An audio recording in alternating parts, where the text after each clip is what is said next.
भैरव उवाच साधु साधु त्वया पृष्टं तंत्रसारमिदं प्रिये गुहनीयतमं भद्रे तथापि कथयामि ते। अर्थात मैं तुझे बार बार साधुवाद देता हूँ। समस्त तंत्र ग्रंथों का यही सार है जो मैं तुझे बता रहा हूँ। यह ज्ञान गुह्यतम है, तथापि हे भद्रे, मैं वह तुझे बता रहा हूँ।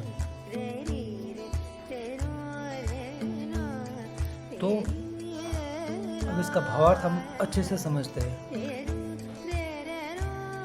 यह भैरवी स्वयं भगवान भैरव की ही संविद शक्ति है, किंतु वह भी उनके वास्तविक स्वरूप को नहीं जानती।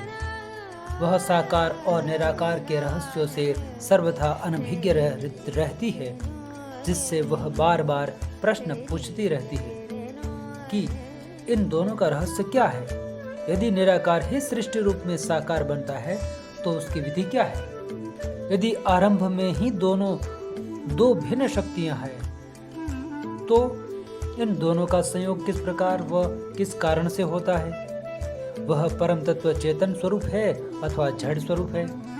यदि वह चेतन तत्व है तो जड़ सृष्टि की रचना के लिए क्या करता है। शिव और शक्ति दो भिन्न तत्व है अथवा एक ही के दो रूप मात्र है। ऐसे अनेक प्रश्न पूछे। इन प्रश्नों को सुनकर भगवान भैरव अति प्रसन्न हुए। कोई जिज्ञासु जब अपनी आध्यात्मिक शंकाओं को किसी गुरु के सामने रखता है तो गुरु को काफी प्रसन्नता होती है, क्योंकि ऐसा ज्ञान किसी व्यक्ति विशेष के लिए ही न होकर समस्त मानव जाति के हित में होता है, जिसे देने के लिए गुरु सदा उत्सुक रहता है।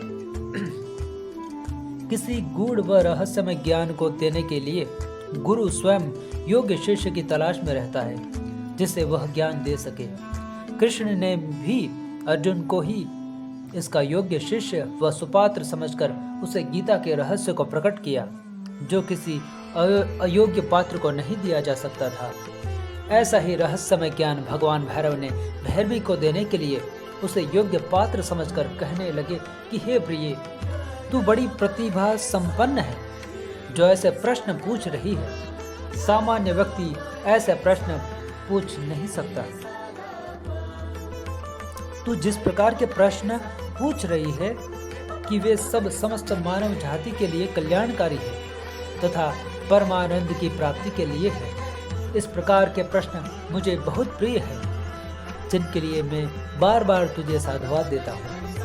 सब शास्त्रों में कही गई सारभूत बात यह अत्यंत गोपनीय है व रहस्यमय है, जिसे मैं तुम्हें इसलिए बता रहा हूँ कि तुम्हारे में इसको समझ सकने की व इसे आत्मसात करने की क्षमता है।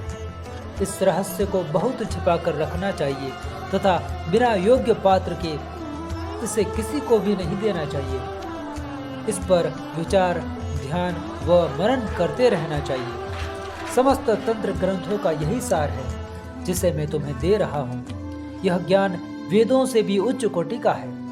इससे उच्च कोई ज्ञान नहीं है, ऐसा मान लेना चाहिए।